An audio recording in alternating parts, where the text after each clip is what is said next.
Have you ever wondered what it feels like to be judged by your appearance? To be looked down upon because you don't fit someone's idea of belonging?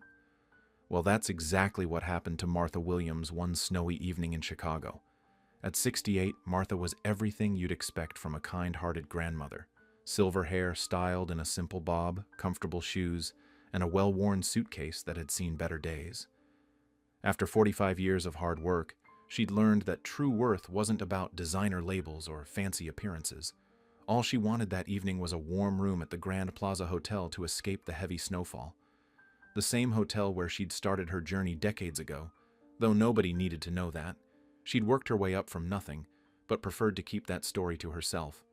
As Martha approached the elegant mahogany check-in counter, she noticed the young receptionist's eyes narrow, scanning her from head to toe. Little did anyone know, this seemingly ordinary evening was about to change everything. "I'm sorry, ma'am, but are you sure you're at the right hotel?" Ashley's voice dripped with condescension as she peered over her designer glasses. The young receptionist's perfectly manicured fingers drummed against the polished mahogany counter of the Grand Plaza Hotel. Martha stood quietly, her weathered hands clutching her old leather suitcase. The warmth of the lobby was a stark contrast to the cold stares she felt from every direction. Through the grand windows, snow continued to fall heavily on Chicago's downtown streets. "The Holiday Inn is just a few blocks away," Ashley continued, her red lips curling into what seemed like a practiced smile. "It might be more suitable for your budget." A well-dressed couple nearby whispered and glanced in Martha's direction, quickly averting their eyes when she looked their way. The woman adjusted her fur coat and diamond necklace, inching away as if Martha's simple navy wool coat might somehow tarnish her expensive ensemble. "Actually, I have a reservation," Martha replied softly but firmly, maintaining her dignity despite the growing discomfort. "It should be under Williams, Martha Williams." Ashley's perfectly sculpted eyebrows raised as she reluctantly typed the name into the computer. The clicking of her acrylic nails against the keyboard seemed to echo through the ornate lobby. "Oh." Ashley's voice shifted to an even more skeptical tone. "I see a reservation here for our executive suite." She looked up, making no attempt to hide her disbelief. "That's $2,500 per night, ma'am. I hope you understand that we require certain assurances before check-in." Martha reached into her simple handbag, past the butterscotch candies and crossword puzzles, pulling out her wallet. As she did so, a small photo slipped out, landing face down on the counter. Before she could reach for it, Ashley snatched it up, her eyes widening as she flipped it over. The young receptionist's face suddenly drained of all color. Her hands began to tremble as she stared at the photograph, then back at Martha. Is this you?" Ashley's voice quivered as she held the photograph, but Martha calmly reached over and took it back, tucking it safely into her wallet. "My payment method, please?" Martha redirected, pulling out a simple blue credit card. Nothing flashy, no platinum or gold, just a basic card that seemed to offend Ashley even more. "Ma'am," Ashley's confidence returned, her voice dripping with renewed disdain. "Here at the Grand Plaza, we typically require a premium credit card for our executive suites. You understand, of course. It's for everyone's protection." The lobby had grown quieter now, with other guests openly watching the scene unfold. A young bellhop shifted uncomfortably near his luggage cart, while the concierge pretended to be busy with his computer. "I've never had an issue with this card before," Martha replied softly, her dignity intact despite the growing tension. Ashley's perfectly lined lips curved into a cold smile. "Perhaps there's been a mistake. Let me just call security to assist us." Her manicured finger hovered over a button beneath the counter. Martha noticed an elderly couple shaking their heads in disapproval, not at Ashley's behavior, but at Martha's presence in their prestigious space. The woman clutched her designer handbag closer, as if Martha might snatch it at any moment. "That won't be necessary," Martha began, but Ashley had already pressed the button. Within moments, 2 security guards appeared, their faces professionally neutral, but their stance clear. They were ready to remove this seemingly out-of-place grandmother from the premises. I'm going to have to ask you to leave, Ashley announced, loud enough for everyone to hear. We reserve the right to refuse service to certain individuals. As the security guards moved closer, the elevator doors opened behind them. An older gentleman in an impeccable suit stepped out, his silver hair and wire-rimmed glasses catching the light from the crystal chandelier. His eyes widened in recognition as he took in the scene before him. Martha. His authoritative voice cut through the tension. Martha Williams, is that really you? Stand down, gentlemen. Bernard Thompson's commanding voice halted the security guards. His polished shoes clicked against the marble floor as he approached the front desk. This woman taught me everything I know about hospitality. Ashley's perfectly maintained composure cracked slightly. Sir, I was just following protocol for unusual situations. Bernard's eyes, wise with 45 years in the hotel industry, crinkled at the corners as he smiled warmly at Martha. Unusual indeed. Do you know who this is, Ashley? Martha raised her hand slightly. Bernard, please. This woman, Bernard continued, his voice carrying across the now silent lobby, started in this very hotel when I was just a bellhop making minimum wage. He turned to address the gathering crowd of onlookers. Back in '78, when this place was struggling, she worked double shifts as a housekeeper, never complained, knew every guest by name. The wealthy couple who had been whispering earlier shifted uncomfortably. The woman's grip on her designer handbag loosened slightly. I remember watching her. Bernard's voice softened with nostalgia. She'd leave fresh-baked cookies for families with children, remember guests' anniversaries, keep extra toiletries for those who forgot theirs. While others saw it as just a job, she saw it as a calling. Martha finished quietly, her eyes meeting Bernard's with shared understanding. Ashley's face had lost its superior expression, replaced by growing uncertainty as she glanced between Bernard and Martha. The security guards had already stepped back, their postures relaxed but their faces showing increasing curiosity. But that's not even the best part, Bernard chuckled, reaching into his suit jacket. He pulled out an old, worn photograph, yellowed with age but carefully preserved. Ashley, would you like to see something interesting? This was taken right here in this very lobby, 30 years ago. As he placed the photograph on the counter, Ashley's perfectly manicured hand trembled as she reached for it. Her eyes widened, and the color drained from her face for the second time that evening. But this means, she whispered, looking up at Martha with new eyes. The story goes much deeper than that old photo, Bernard continued, his voice carrying the weight of decades. While Martha was making beds and delivering those cookies, she was also taking night classes in business management. Used to see her studying in the break room during her lunch hour, while others were gossiping or watching TV.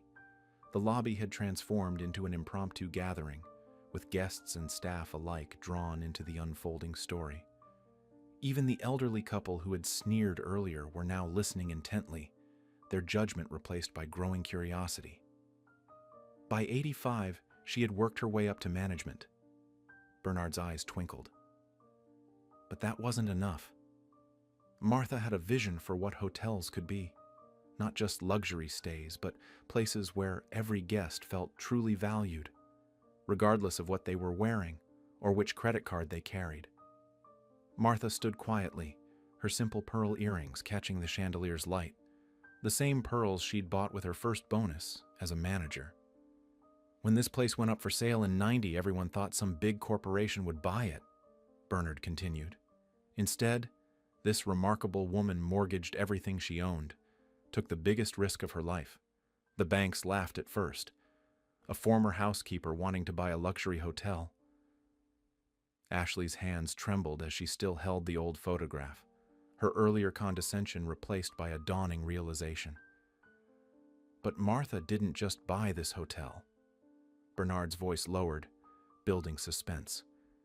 She transformed it, made it the flagship of what would become... He paused, looking at Martha with respect. Please, Bernard. Martha spoke softly, but with quiet authority. I think it's time I explain myself. She turned to face Ashley, whose perfectly applied makeup couldn't hide her growing apprehension. You see, young lady, when you were checking my reservation for the executive suite, you might have noticed something interesting about the hotel's ownership. The entire lobby seemed to hold its breath, waiting for what would come next. Ashley's eyes darted to her computer screen, scanning the information she had dismissed earlier, and her face turned an even paler shade of white. The Grand Plaza Hotels, Martha said quietly, all 47 of them across the country, are owned by Williams Hospitality Group. She paused, letting the words sink in. Or more simply put, by me. The silence in the lobby was deafening. Ashley's perfectly manicured hands gripped the edge of the counter, her knuckles turning white. The security guards exchanged uncomfortable glances, while the wealthy couple who had been whispering earlier seemed to shrink into their expensive clothes. But that's impossible, Ashley whispered, her voice barely audible. Mrs. Williams is supposed to be... She trailed off, realizing the magnitude of her mistake. Supposed to be what, dear? Martha's voice was gentle but firm. More elegant? Better dressed? Perhaps wearing designer labels like the ones you've been eyeing all evening? Bernard stood proudly beside Martha, watching as decades of quiet dignity and hard work commanded the room more powerfully than any designer outfit ever could. You see, Martha continued, reaching out to take the old photograph from Ashley's trembling hands, I've found that true luxury isn't about crystal chandeliers or marble floors. It's about how you make people feel when they walk through your doors. She turned the photograph over, revealing a handwritten note on the back. Ashley's eyes widened as she read it, her perfectly lined lips parting in surprise. That note, Martha explained, her voice carrying across the hushed lobby, was written by a guest who stayed here during our very first year of operation. She was a lot like me. Simple clothes, basic credit card, but she had saved for months to celebrate her 50th wedding anniversary here. Martha's eyes met Ashley's directly now, and for the first time that evening, the young receptionist couldn't maintain her superior gaze. Would you like to know what that guest wrote, Ashley? Would you like to understand why I still carry this photo in my wallet, even after all these years? The young woman nodded slowly, mascara-rimmed eyes now brimming with tears as Martha began to read the faded handwriting. Dear Martha, she read softly, you'll never know what it meant to be treated like a queen, even in my bargain store dress. You made me feel like the most important guest in your hotel. Thank you for showing me that dignity isn't about what you wear, but how you treat others. Eleanor, 1991. Martha carefully placed the photograph on the counter. Eleanor saved for 6 months to spend one night here. She and her husband had never stayed in a luxury hotel before. The staff at the time, led by our friend Bernard here, gave them the royal treatment. Not because they were wealthy, but because that's what every human being deserves. Ashley's carefully applied mascara was now streaking down her cheeks. The wealthy couple who had sneered earlier were staring at their own designer shoes, unable to meet anyone's eyes. I could fire you, Ashley, Martha continued, her voice firm but compassionate. I could make an example of how we don't tolerate discrimination in my hotels. That would be the easy thing to do. The young receptionist flinched, her perfectly manicured hands trembling as she reached for a tissue. But you see, Martha leaned in slightly, her voice lowering so that others had to strain to hear. I remember another young woman about your age who once made assumptions about people based on their appearance. She worked as a housekeeper here, and one day she judged a guest in shabby clothes, only to learn he was a famous author who preferred to live simply. Bernard smiled knowingly, remembering the incident from decades ago. That young woman was me, Martha revealed, reaching into her simple handbag. And the lesson I learned that day changed my life forever. So instead of firing you, Ashley, I have a different proposition. She pulled out what appeared to be a business card, but before placing it on the counter, Martha paused. The question is, are you willing to learn what that author taught me all those years ago? The entire lobby waited in anticipation as Ashley, her perfect composure completely shattered, looked at the card in Martha's hand. "This," Martha placed the card on the counter, "is an invitation to join our management training program. 6 months of hands-on experience, working every position in the hotel, from housekeeping to front desk, from kitchen staff to concierge." Tears streamed down Ashley's face, smudging her perfect makeup. "But after how I treated you, why would you give me a chance?" "Because 30 years ago someone gave me a chance when I needed one," Martha smiled warmly. "And look what happened. Sometimes, dear, our worst moments can lead to our greatest transformations." Bernard stepped forward, addressing the lobby full of onlookers. From that day forward, every Grand Plaza hotel implemented what we call Eleanor's Promise, a commitment to treat every guest with equal dignity, regardless of their appearance or status. Martha turned to face the gathered crowd, her simple pearl earrings catching the light. "We've trained over 2,000 employees through this program. Many now manage their own hotels within our group. Each one started by learning what true hospitality means, seeing the worth in every person who walks through our doors." Ashley carefully picked up the business card, her hands still trembling. I don't know what to say, Mrs. Williams."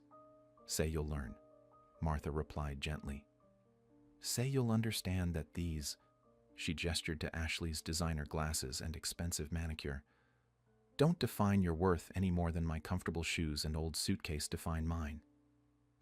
The wealthy couple who had been watching approached Martha, the woman's eyes brimming with tears. We owe you an apology as well," she said softly. Martha smiled warmly at them. "No apologies needed. Instead, join me for coffee in the lobby. I'd love to hear your stories." She turned to Bernard, her eyes twinkling. "Would you mind having someone bring us some of those fresh-baked cookies? Some traditions are worth keeping." As the group moved toward the sitting area, Ashley watched them go, the business card clutched in her hand like a lifeline to a better version of herself. "Ladies and gentlemen, has someone ever judged you by your appearance? Made you feel less worthy because of how you looked or what you wore? We've all been there, haven't we?" Martha's story reminds us that true class isn't about designer labels or expensive jewelry. It's about how we treat others. It's about the dignity we show to everyone who crosses our path. If this story touched your heart, please hit that like button. And if you know someone who needs to hear this message, perhaps a friend, a daughter, or a granddaughter, share this video with them. Subscribe to our channel for more inspiring stories that remind us of the values that truly matter. Stories that show us it's never too late to learn, to grow, and to become a better person. Drop a comment below sharing your own experience with judgment or kindness. Let's build a community where everyone feels valued, just as they are.